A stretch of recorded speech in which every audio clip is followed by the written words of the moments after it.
All right. It is Thursday, February 24th. February is just flying here. I mean, what is normally the slowest sports month of the entire year, thanks to the Winter Olympics, thanks to the Super Bowl being in San Francisco's backyard anyway, it's been moving, chugging right along. And that's the most we can hope for. Like, February is the ultimate, just get us through it month. And we're almost through it. Hey, thank you very much for being back here. Hit like and subscribe. Don't be shy about doing either of those two things. It's all I ask. A like and subscribe. I mean, we got merch. There's some memberships available. If you want to really get in, you can get all the way in. But a like and subscribe is all we're asking for today. Thank you for being here. And thank you very much to my man right here, Ike of Ike Sandwiches. Something absolutely delicious is waiting for you at his ever-expanding restaurant sandwich empire all across the country. They're going to be opening up in Chicago soon, Illinois. I mean, they're blowing up, man. I love my man Ike, and you will love his sandwiches the very first time you stick one in your mouth. And let me just recommend you start with me. Have a Damon Bruce. I hear football fans want rings. I give you your rings. You want rings? I give you rings. Hey, we want to thank our friends at the Dubliner as well. The Dubliner West Portal, best place in San Francisco to get your Guinness pulled for you. Absolutely outstanding bar. You will, as soon as you walk in, you'll be like, okay, I get it. It's what a bar is supposed to be. Get yourself to the Dubliner West Portal. Say hi to Kenny and John for me. Great guys. Thanks to them for their support here on the channel. And we are thanking Sleeper. I mean, the Warriors are back at it, and team picks are officially now in play on Sleeper. It's all the action that you come to expect from Sleeper, and now even more. You can make straight up team picks. Do you think the Warriors are going to beat the New Orleans Pelicans tonight? You can go ahead and put action on that. Of course, you still got all the same fun parlays that Sleeper is known for, all the odds, all the boosts, all the information that you could ever want about your team as well can be found on Sleeper, and find out why it's America's fastest growing fantasy app with now even more to play with. Check out Team Picks on Sleeper and use promo code Damon when you sign up, please. You get a $100 deposit match on your first deposit up to $100. So let me go ahead and put up the logo. Let me put up the watermark, and we are ready to go. All right. So the next handful of weeks are just crucial for the San Francisco 49ers. We've got the NFL Combine starting this week in Indianapolis. Free agency, never too far behind. And before you know it, we're going to be sitting right in the middle of day one of the NFL draft. It's coming soon. It really, really is.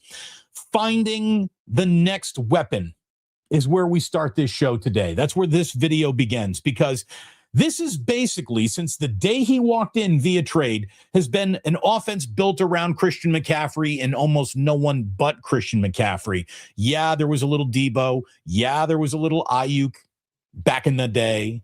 Yeah, there's plenty of Kittle at all times.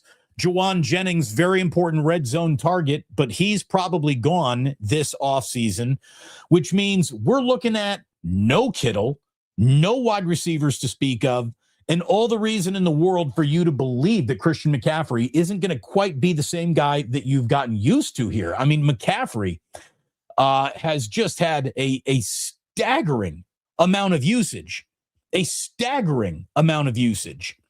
Over 2,000 scrimmage yards, 17 touchdowns, 17 games. He led the NFL in touches. He set the 49ers franchise record in touches. And this is a guy who, beyond the year that he got hurt, has been touching the ball more than just about anybody in football. All of this tread is going to come off the tires. It was great to talk to Ed McCaffrey during Super Bowl week, and he said that Christian really did feel better after a high volume season than he has in a really long time. And that's fantastic. It really is. Running back, wide receiver, tight end. It really doesn't matter who else comes along for the party, but this offseason, the 49ers have to find that guy. Who else is coming along for the end zone party other than Christian McCaffrey? He cannot be a table for one when it comes to 49ers offense. And he has been for too long. It's time to get this guy a little help to spell him, to just be able to, he needs an understudy. You got to have an understudy. Now, it damn well better be Jordan James.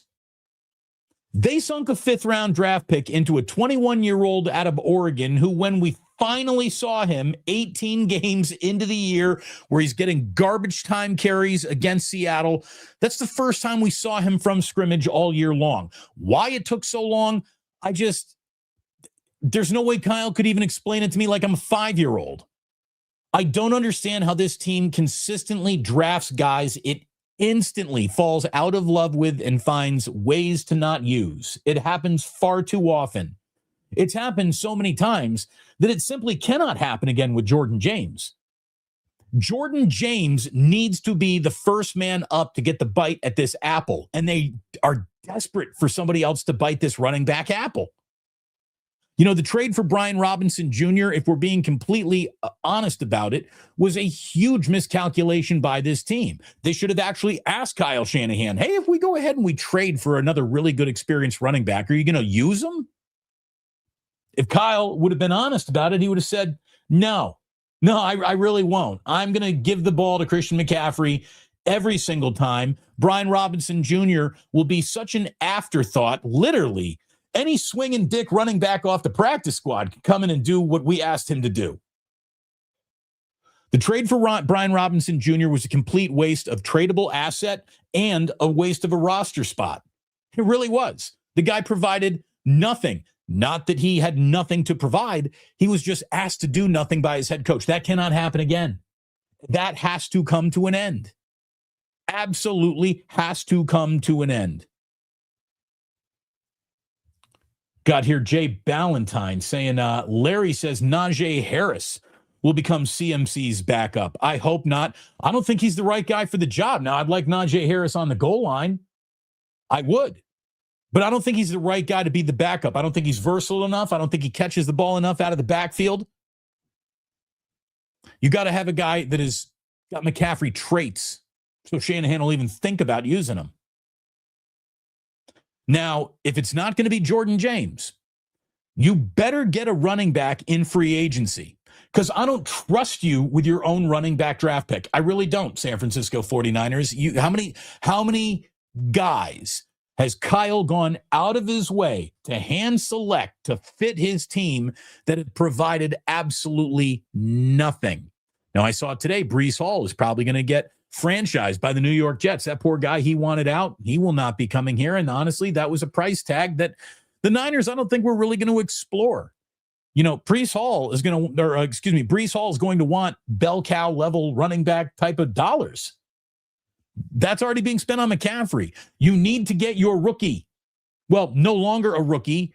Most rookies played certainly more than Jordan James did, but Jordan James needs to be a part of this going forward, or that is another completely blown draft pick by this front office. It's got to happen, man. It's like the Niners stand in their own way on this issue more than opposing defenses do. I mean, but it's officially time to find that next weapon. It's got to be a wide receiver. It's got to be a running back. It's got to be a tight end. It's got to be somebody out there to put points on the damn board other than Christian McCaffrey. It's been a gang of one. It's been a gang of one since they traded for this guy. Now, I've been saying that I want the best center that you can buy. Go out. Money solves problems in this league. Well, today, it appears that the best center on the board, Tyler Linderbaum, will not be on the board. The Baltimore Ravens, their general manager, Eric DeCosta, said at the Combine that they are prepared to make him a market-setting offer to stick around. It was going to be, do we pick up a fifth-year option or do we renegotiate an entire contract for this guy? And it looks like he's going to be almost at left tackle money, certainly at starting right tackle money. $18 million has been sort of seen as the top of the center market. I think he's going to going past that by several $1 million. As I've been saying for over a year now, a really good Pro Bowl caliber starter at any position is a $20 million a year prospect right now. That's why the NFL keeps on ratcheting up its cap space. It has to every year. You look at the talent in this league. It wants to be paid for the dangerous job that it has in this league. Guys who are at the top of their, and anyone who is hitting the market at the right time in the prime of their career is going to be looking at $20 million a year going forward. That number's not coming down. It's not. Damaged goods will go for less. Guys later in their career will go for less. Guys not as good who are seen as, occasional starters, but perennial backups, they will, of course, go for less. But man, it's a $20 million a year prospect for anyone. Centers, guards, tight ends. I mean, we're not far away. I think Kittle right now is at the top of the food chain at $19 million at tight end. That is going to be $20 million by next offseason for sure. So, look, I don't trust the Niners in the draft when it comes to skill position. I do trust them more on the line of scrimmage. I trust them a little bit more at defensive back. I trust them a little bit more at linebacker when it comes to spotting the right guy to pick. But offensive, these guys might as well be Ray Charles and Stevie Wonder running the big board. I mean, they just are blind, absolutely blind to finding the next wide receiver or running back at all times. It's so frustrating. Trade for A.J. Brown. If you can, do it.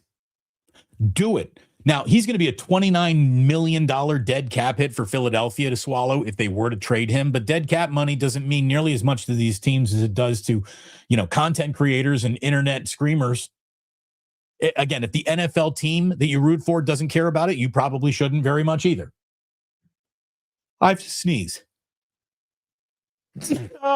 Excuse me. My goodness. Get me someone who is obsessed with the sport, has veteran seasons under his belt, and fits. Alex Pierce, a little too expensive? Bring him in. Mike Evans, a little too old? Bring him in. Wan'Dale Robinson, little too short? I don't care. Bring him in. Experienced skill position players are to be trusted in a way that we know the 49ers will instantly give up on the first rookie to make a mistake. It happens every year. One fumble means we'll never see you again. One mistake, never see you again. One sprained ankle in training camp that sits you behind everybody for a while. Well, guess what, Jordan Watkins? We'll never get to know you because you missed 2 weeks, 3 weeks of training camp. At no point in time in the following 18 weeks, apparently, was he able to close the gap on what was the worst wide receiver room in the NFL? And that's a problem.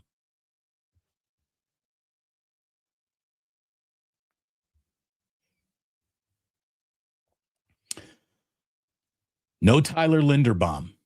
You will not be getting the best center on the market. Now, we're going to talk drafting again. You want to draft on that line of scrimmage? Do it. Prioritize this offensive line. Stop waiting until later in the draft to maybe do something on this offensive line. I saw that Mel Kiper Jr.'s mock went all the way back to where my offseason conversation actually started. Hold on. It feels like I got a little smudge here on the glasses. We don't have the proper cleaning. We're just going to have to use the corner of the T-shirt right here for the proper cleaning and improper cleaning, but better for sure. So Mel Kiper Jr. projected that San Francisco is going to use their first-round pick on Alabama's Caden Proctor, who is a gargantuan tackle out of Alabama. Now, when you look at the measurables of Caden Proctor, you start drooling. You look at the size of that guy, you're like, okay. Then you put on the tape, and Mel Kiper kind of saw the same thing that I did. When you watch the highlight reel and the low light reel, it's not enough to watch a highlight reel. You got to look for the mistakes too. And Kiper even admitted that Proctor's tape is all over the place. The highs are really high. The lows raise a lot of questions. But in the right situation, he could become a standout tackle in the NFL.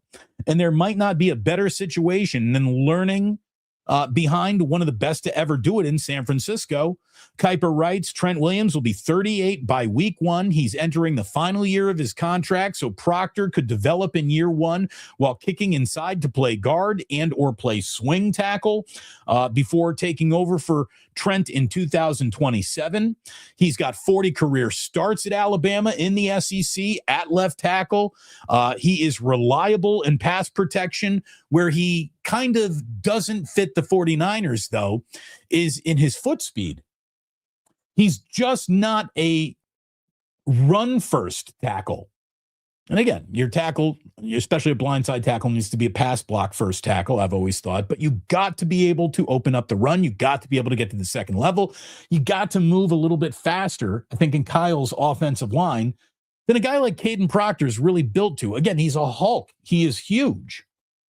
And if he were the pick, I don't think he'd be a bad pick. But there's a guy I like better. There's a guy who I think fits the offense a little bit better, fits the situation a little bit better, would be fast enough to kick in to play guard, which I don't think Caden Proctor necessarily would be fast enough to kick inside and play guard the way that Monroe Freeling out of Georgia would. The tackle that I am most obsessed about is Monroe Freeling out of Georgia. That's the guy I would like to see the 49ers look at 27.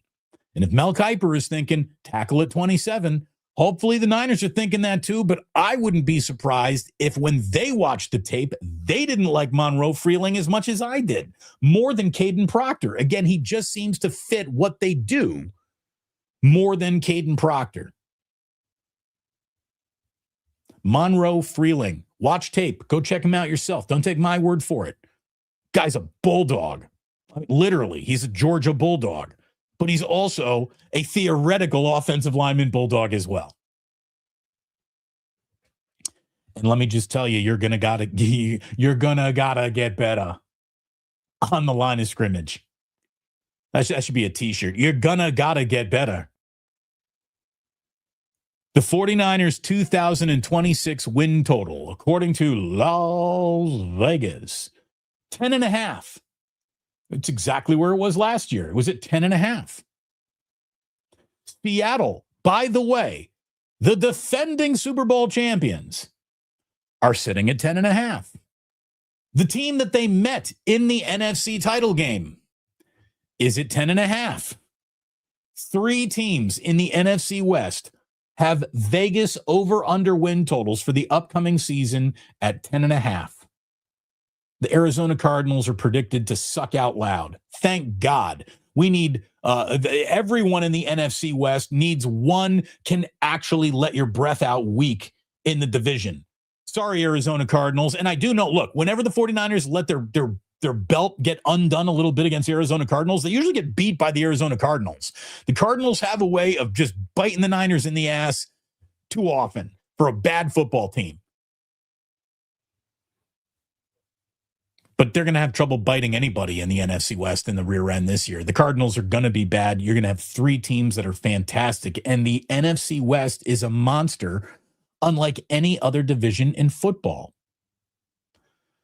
Tim Kawakami, I thought, had some really a very interesting note about just where the Niners stack up against the rest of the NFL and how they stack up right now against their 2 biggest rivals, the Seahawks and the Rams. Tim Kawakami had today on Twitter, from November 1st on, the 49ers were 0-3 against the Seahawks and Rams with a minus 61-point differential. Again, they lost twice to the Seahawks in the regular season finale and in the playoffs, and then they lost to the Rams as well. And they were underwater by 61 points. From the same time frame on, from November 1st on, the 49ers were 8-0 against the rest of the NFL and plus 90 against everyone else. Plus 90 and 8-0 against everybody in football from November 1st on, when football officially starts mattering more than September, October. When it really starts getting important, the Niners blew the league out and were blown out in their own division.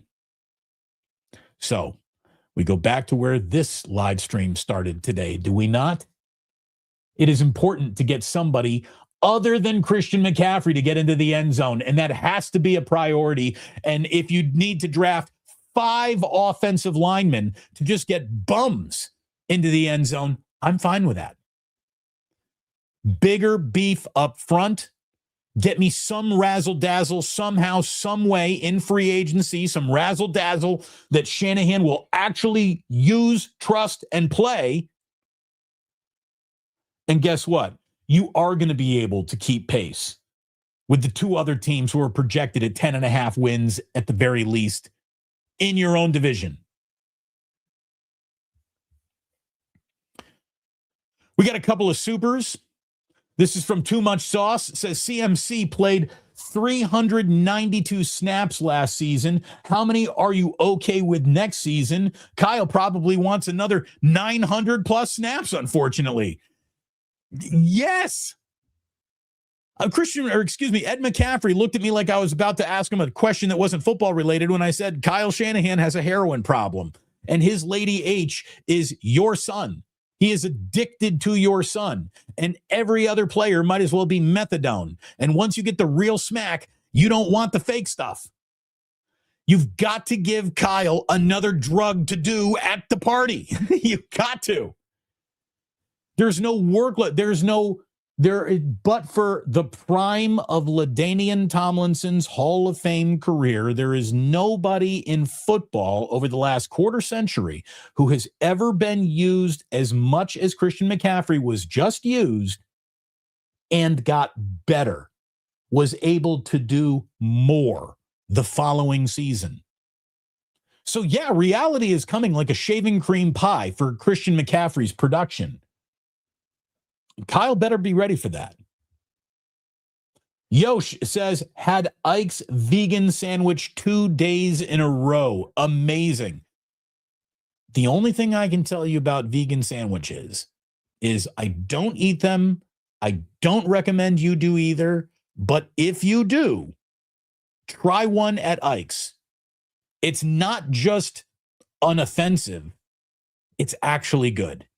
Like I had a vegan chicken sandwich because that's all he had when he was handing out. By the time I got over to him at the Media Row, he had some Bonnie Jill Laughlin's left, and those sandwiches were vegan.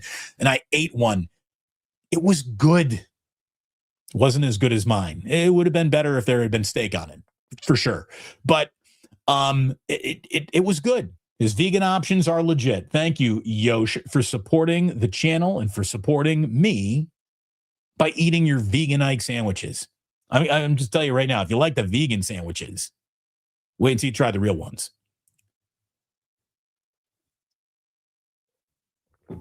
Kenny Powers saying CMC's motor is going to bust up if we don't find a 1-2 punch coming out of that backfield. It better be Jordan James. Or that's another completely wasted, blown draft pick. And this team can't afford to do that. Otis saying, shout out SF Polk Street Ikes and the Ikes near Oracle Park. Yes.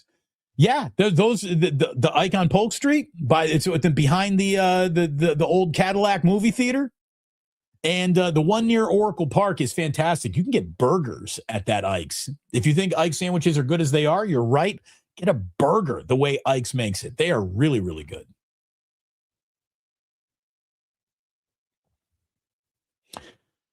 Jay Boogie says CMC should be phased out to spot duty at running back and slot receiver. He's like Herschel Walker. He can make big plays, but he doesn't have the quick feet and can't consistently get you 4 to 7 yards like Emmitt Smith. I think that's an offensive line problem more than it was a Christian McCaffrey problem. I really believe that. But I also think you are onto something here, Jay Boogie. It is time to ask Christian McCaffrey to do less as a running back and do more as a slot receiver or just a receiver coming out of the backfield. I think that's the way it's got to be. I think that's how you're going to get the most out of him. I think that's how you're going to go ahead and preserve him. Oh, what would happen, says Tom, to the 49ers offense if CMC couldn't play? It would be worse than the 2023 offense. Well, you saw it in 2020. You saw it when he missed all those games, and then they won 6, right? You saw it in just this year before this past season. When McCaffrey was unavailable, so was 49er playoff viability. You cannot have one without the other. The Niners cannot be a playoff team without Christian McCaffrey.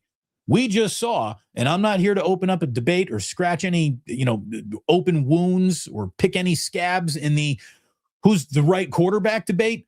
But when Brock exited due to injury and Mac Jones was reinserted, I couldn't help the 49ers remained viable. The minute Christian McCaffrey was out of the previous season, that whole season went right up in smoke.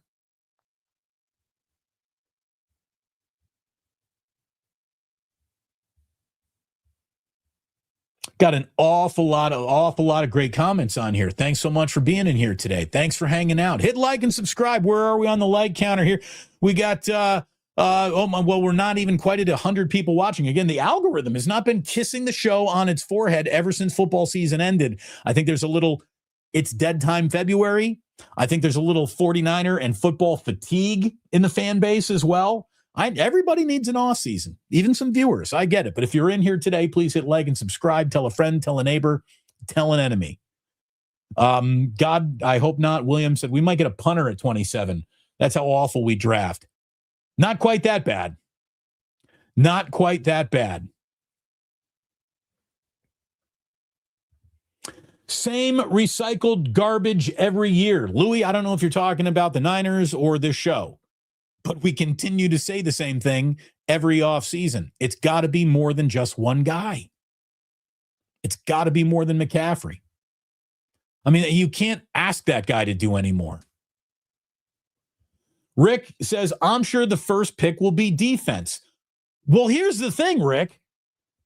If it were an edge rusher that made a difference or a linebacker that helped Fred Warner clean everything up that got past the defensive lineman, I'd be okay with that because they need that too. They absolutely need that too. But once you get that done, you got to come back and look offensive line. You just have to. You cannot wait for Trent Williams to have zero left in the tank before you start looking for another tank to fill up. You got to get his understudy on the team while he is still on the damn team.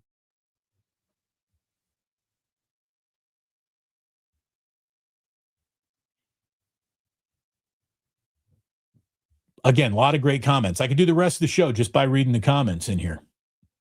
San Bruno Mike, Damon, a cotton shirt is best for glasses. I got a nice cotton shirt here. This is from the Last Dive Bar guys. Thank you very much to them. It's a really nice quality shirt. All their shirts are fantastic. But I like the nice, the actual glasses case, whatever that is, that felt. That's the good stuff right there. That's the good stuff. Oh, Chef A. The anchovy oil that you sent to us, me and Jillian. Chef A sent us anchovy oil. I didn't even know they made anchovy oil. Little anchovy oil to put a little burst of umami. We did that on some roasted vegetables the other night. Oh, it was great, Chef A. Thank you so much. The official chef of the Damon Bruce Show, without a doubt. Again, Mike Evans replacing JJ. I think you get Mike Evans an awful lot less for a much less of a dollar amount than you would Juwan Jennings. So, yeah, I mean, I'm not crazy about adding an injured way too often that old wide receiver ever. But when Mike Evans is healthy, he can play. And look, Juwan Jennings was a trusted agent and a good soldier, but I don't think he's worth $22 million a year. I just don't. But as I also said earlier, anybody who's halfway decent at the job in the NFL is making 20 a year. It's just kind of the way the entire league is going right now. So, on the way to perfect, you better not pass pretty good by too many times. Colatura, anchovy juice. When you say anchovy juice, it doesn't sound nearly as appealing as anchovy oil. The word juice only works really well next to orange or apple. Anchovy juice sounds like something way too sexual happened to that anchovy. I got to be honest with you. Giants are undefeated in spring training. Oh, the parade should go up Market Street, not down Market Street. You don't go from City Hall to the Ferry Building. You go from the Ferry Building to City Hall, and that's where the rally should be.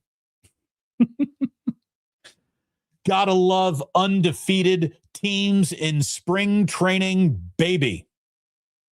Hey, by the way, we just got our 50th like, nearly 100 people watching, which means more than half of you need to lean back in there. Tap that like button if you would, please.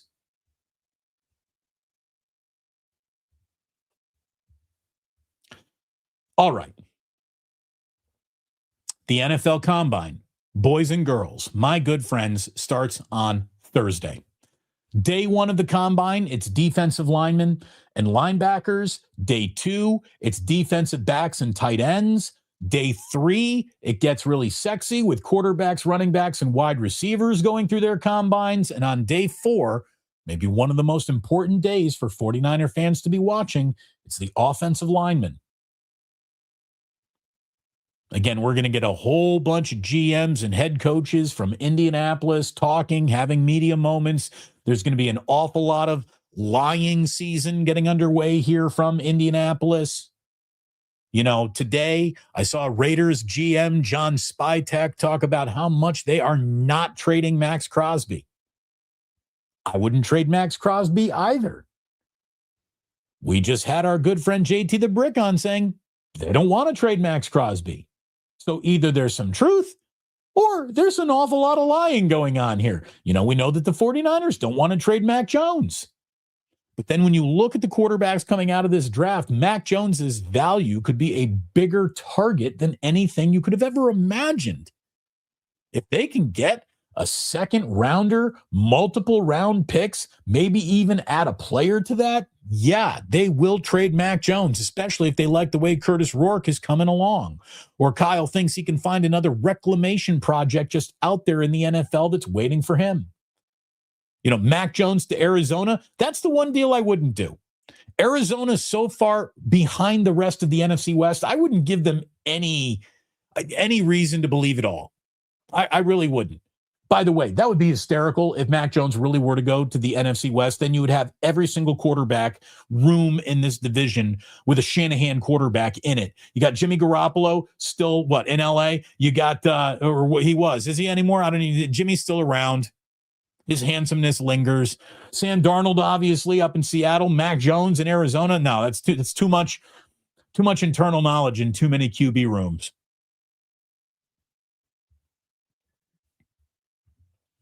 Hey, Kyle absolutely loves Mac Jones. I love Mac Jones. You should love Mac Jones. I love blockbuster trades too. I like an awful lot of value. You know, Mac Jones just was incredible for this team. Asking him to be incredible twice is probably, you're looking the gift horse in the mouth one too many times. What can you get for him? And if they get nothing for him but keep him, I'm going to be really comfortable with that too.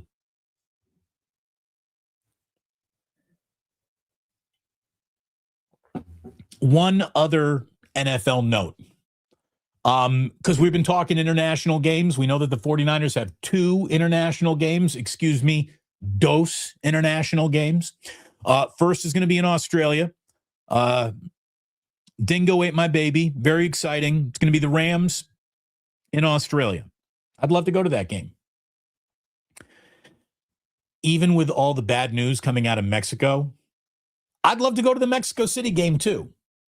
What I hope, though, is that it will not be 49ers and Raiders. Again, we talked to our pal JT the Brick just last week, and he actually thinks that the Raiders are the top candidate to go and play the Niners in Mexico City. Now, I even asked him, I said, have you got any internal knowledge of this? And he gave me well, not really, which means maybe he does. Maybe he does. Maybe he has heard a little something around the office that the Raiders might be headed internationally this year. Because guess what they haven't been? Internationally anywhere since 2019. So since 2020, when the NFL really started pushing its international game agenda, 27 of the NFL's 32 teams have played at least one international game. There are only a handful of teams that haven't. Since 2020, we haven't seen the Cowboys, the Lions, the Bengals, the Raiders, or the Texans asked to go play a game internationally. Now, Detroit is heading to Munich this year. Dallas is going to Rio this year. So they're both getting their international games. We have yet to see Cincinnati, Houston, or Las Vegas be placed in any international stadia this year. It could happen to all three. Again, 49ers are getting a home game sent to Mexico City. They have a home game against the Raiders. If there were ever a game that deserved to be in the Bay, it's that. But that could be shipped across the southern border. It really could be. I didn't realize that the Raiders had yet to play an international game this decade. Well, Yosh says Bosa's mom complained about the Niners traveling. Tell her to shut up. They can afford first-class round-trip tickets and incredible accommodations, or, hear me out, they don't have to take the trip. How about that? If you don't want to go to Australia, Mrs. Bosa, Mr. Bosa, you don't need to.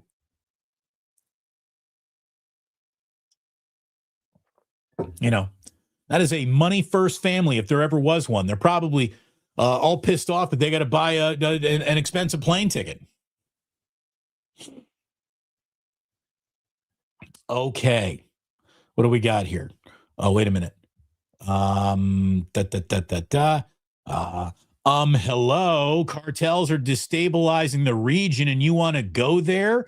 That makes zero sense. I am become death destroyer of words. It's February. It's February. Do you think Puerto Vallarta is going to be on fire in December? November? This we're talking months away from now. Things do go back to normal. I know it's been very, very, Guadalajara, whatever it is right now, is kind of a mess, and they've shut down the airport. It'll be back to normal soon enough. It will be. It's just, it will be. And, well, here he is again. This isn't going away anytime soon. Well, that's fine as far as the NFL is concerned, because we ain't playing football anytime soon either. So, we got like 80 weeks to get this right. It's not like Mexico's just going to be burning forever. Come on, dude. Just relax. It's not how the world works. Okay. I saw the the UFL decides it's going to be boosting offense with a couple of rule tweaks. Okay. Considering no one actually watches your league, they only read about your league when there is a possible rule change that could eventually make its way to the NFL. Let's lean in. I dare you to name a UFL team right now. No one can. The league simply does not matter. But ESPN is reporting that the United Football League is taking two significant steps to turbocharge offenses as it prepares for what will still be guaranteed to be completely ignored and unwatched 2026 season. Now, I've made some of that up. Oh, we got a winner. Birmingham Stallions. Thank you, Crazy Juice. Memphis Showboats. Thank you very much, BJ. St. Louis Battlehawks. Somebody has clearly Googled this. Okay.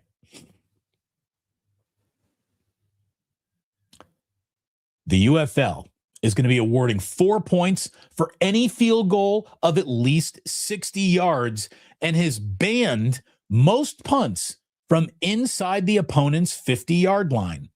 There is one exception. Punts inside the 50 will be allowed after the 2-minute warning in either half. So you can play the field position game under the 2-minute warning.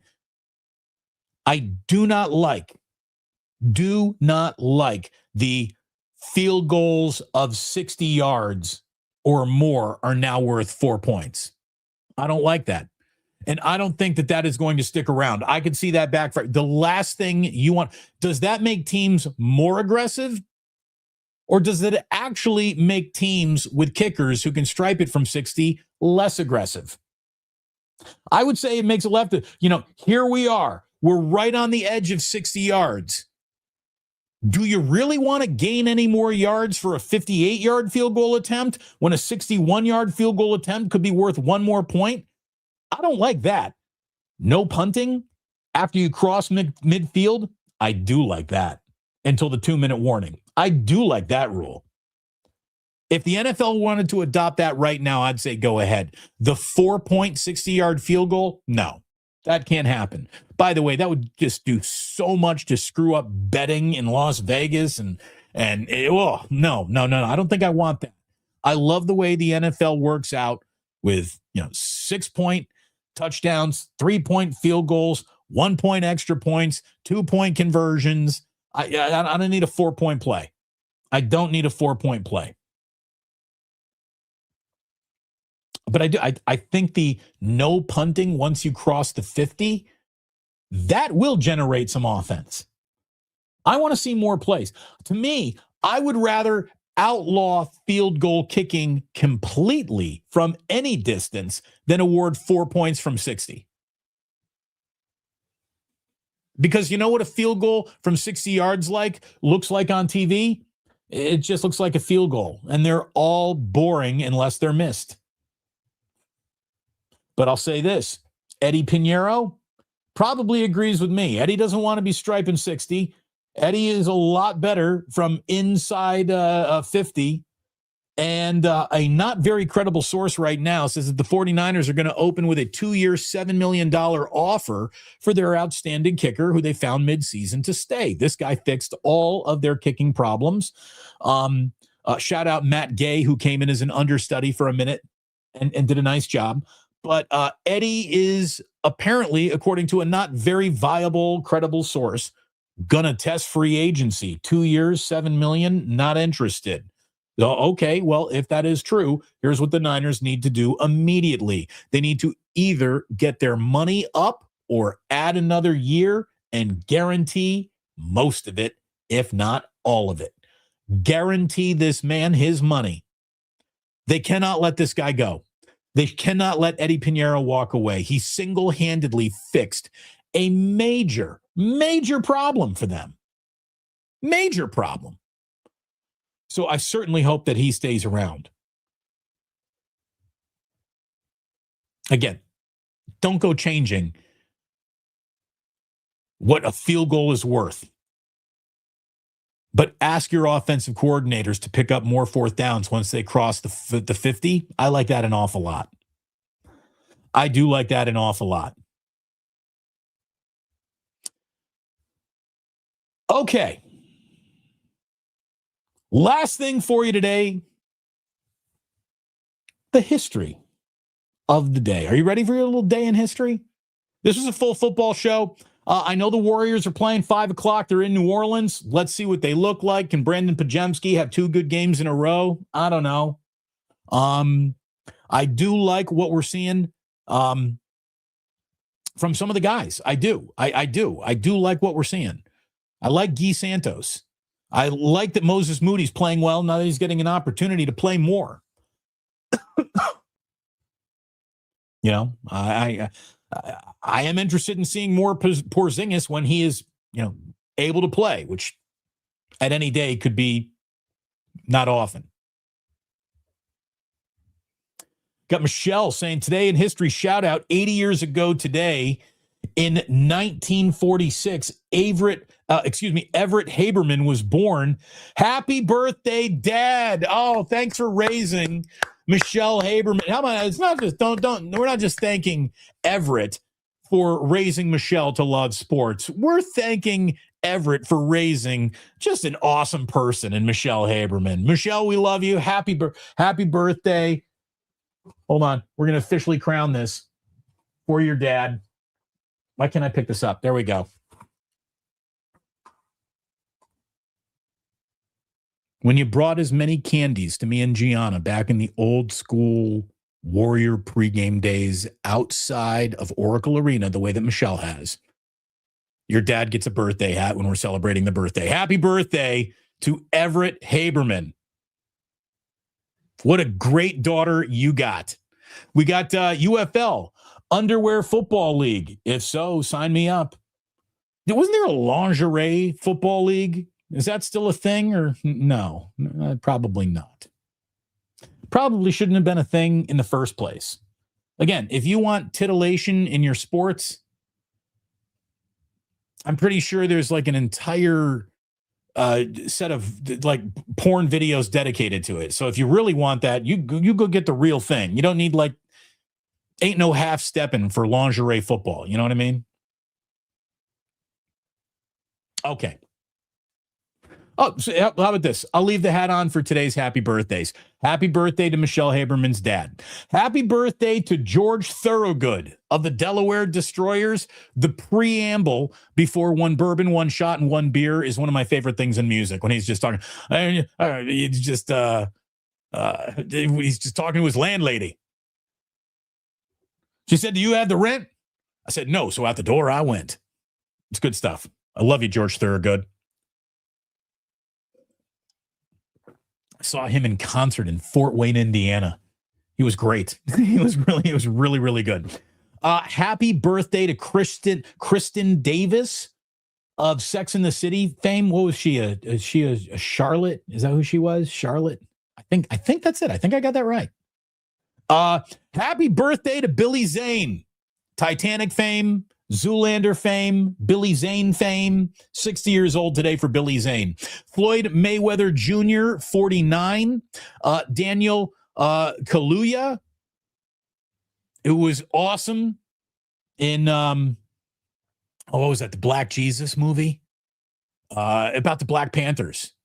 It was a fantastic movie. He's so good. He's a great actor, man. Daniel Kaluuya is 37 years old. And what do you know? What do you know? I mean, this is how old we all are now. Ice Cube's son, O'Shea Jackson Jr., is now a 35-year-old man. There you go. Ice Cube, his son is now 35. Good God. So there you go. Happy birthdays all around. Happy birthday. Going back to 1582, where the Gregorian calendar, which most of the world still uses today, was introduced. I don't know what took 1,582 years, but that's when the Gregorian calendar officially hit. Oh, by the way, speaking of officially hit, it's been a long time since we've seen hello to Rob C-Note and just joining the chat or doing what he's famous for, dropping the C-Note. Thank you so very much, Rob. Happy 29th birthday to your son, Benjamin. I mean, I'll tell you what, I got $100, but should buy you 2 freaking party hats. Rob C., great to see you again. Not just because of the super, but thank you so very, very much, and happy birthday to you and your son. I hope you go out tonight, have a great dinner together, a couple cocktails together. Hopefully it's a party for the whole family if you're able to be together in the same room tonight. Thank you. Charlotte, did I get that right, Leslie? Thank you. Thank you very much. Jurassic and the Black Messiah. Yeah, Jesus and the Black Messiah. That's what it was. Great movie. Look at Rob C-Note coming in. Look, Dino's looking for a bottle pull. No, we're not doing an off-season bottle pull. We'll wait till the draft before we start doing bottle pulls. Although, I mean, now that you mention it, I mean, it is sitting right here, is it not? It is. Okay. Since you mentioned it, for Rob C-Note's son, for Michelle Haberman's dad, and their Gregorian calendar. Happy birthday all around.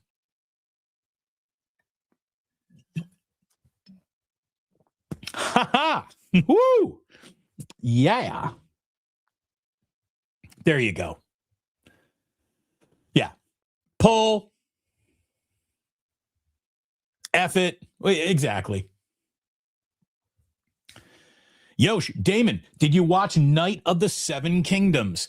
Jillian and I both did. Yeah, we did. And is it over? I think the last episode was the last episode. Are they going to do a second season of this? I liked it. I did. I liked it. It was certainly the most tongue-in-cheek Game of Thrones has ever been. It attempted to be funnier and lighthearted, and then it would still come back for those very, Game of Thronesy type of moments.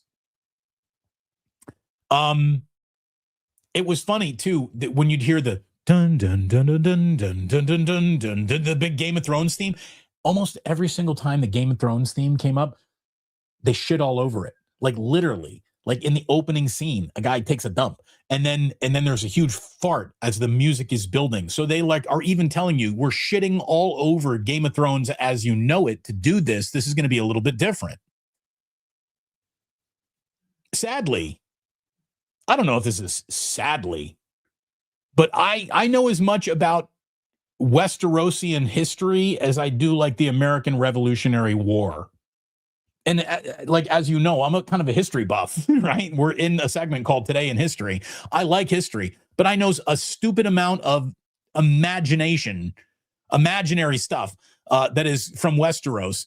So, Duncan the Tall, I understand that he was in the Book of Knights, that Joffrey was making fun of the Kingslayer for not having a big enough paragraph in. Like, I've heard the name, I've seen the reference, I got the Aegon Targaryen connection very quickly in the show. I'm like, he's bald because he shaved the blonde hair. He wants to be bald and blend. I liked it. I did. I liked it. It wasn't earth-shattering. But I thought it was better than House of Dragons, which I thought the first season was kind of a slog, and the second season slogged on until it got better at the end. All right, back to Today in History we go.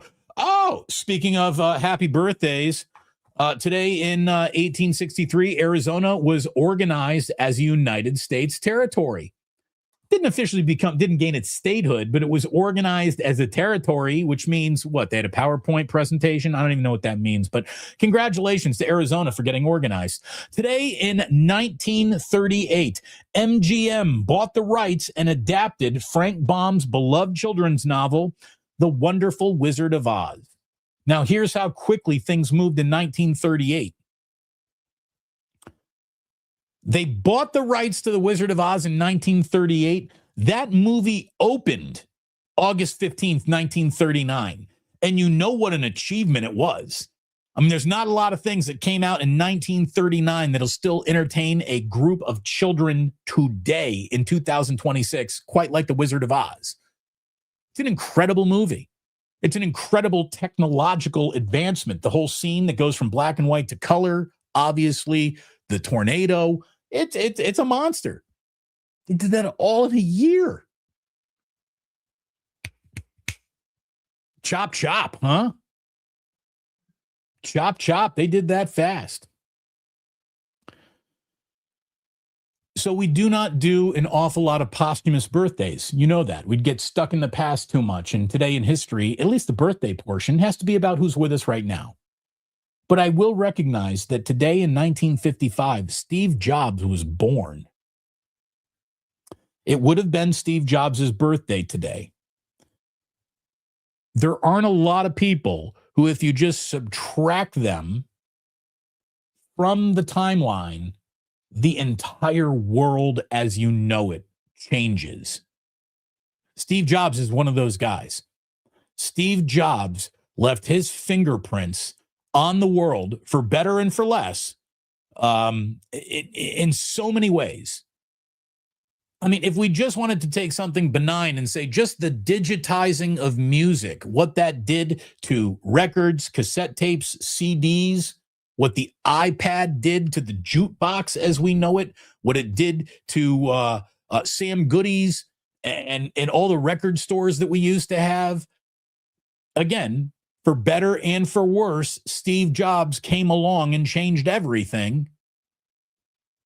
And then you get into the iPhone, the iPad, I mean, it's remarkable the changed world that guy left in his rearview mirror. So he gets a shout out. He does get a shout out today, for good and for bad, right? He gets the shout out.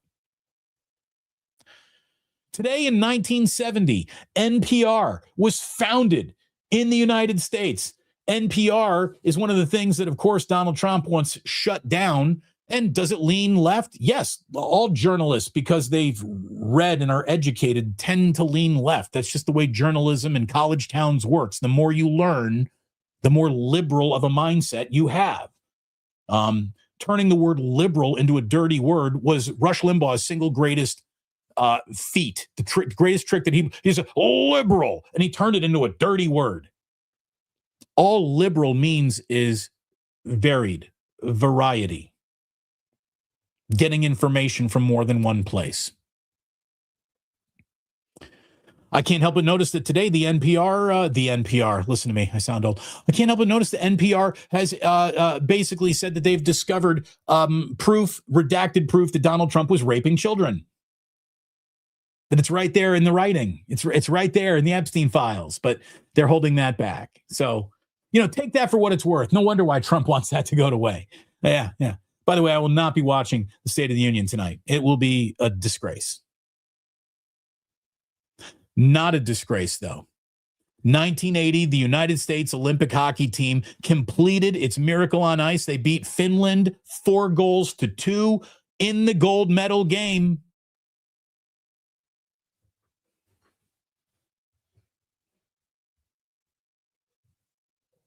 That was a big day. Here's the thing. It's like Kurt Russell says in the movie Miracle. If you lose to Finland, you will take it to your graves. And he just turns around and said, to your graves. They did not lose to Finland. And they did not lose to Canada. Let's see. Oh, today in 1981, the engagement of Charles, the Prince of Wales, and Lady Diana Spencer was officially announced. And as you all know, the two of them are still very happily married and together. Today in 1982, the U.S. Supreme Court voted 8-0 to overturn the $200,000 settlement awarded to Reverend Jerry Falwell for his emotional distress after being parodied in Hustler. This is the movie People versus Larry Flint. That happened today in 1982. Today in 2022, Russia launched a full-scale invasion of Ukraine. Again, Donald Trump said that he would have that all wrapped up within 72 hours of taking office. Just another thing he lied about. And the most important thing I have to tell you today, and this is, I think, important for Michelle Haberman's dad. I think this is important for Rob C-Note's son. It's Bartender Day. This is important for my guys at the Dubliner West Portal. It is Bartender Day, observed annually February 24th as a celebration of bartenders, one of the world's oldest professions. Thank you, bartenders. Thank you, I've had some great bartenders in my life. I got to tell you, Jillian, phenomenal bartender. Make a wife out of a woman who can make a great cocktail. Jillian makes a great Manhattan. I make an okay Manhattan. She makes a great Manhattan. She really does. So thank you, honey. Thanks to all of you for watching. Thank you for being a part of today's show. Thank you so much for the supers. I mean, Rob C. going way out of your way. Our man Yosh was in here today. Michelle, oh my goodness. We thank Too Much Sauce for being in here. Thanks to all of you for being in here today. This was a fun show today. It was all football. Tomorrow, we're going to have a couple of other things around whatever football news might actually boil over in the next 24 hours. But we'll be back at this 11 a.m. West Coast time on Wednesday. Thursday is going to be a day off. Some other things happening for yours truly on Thursday that I got to go do.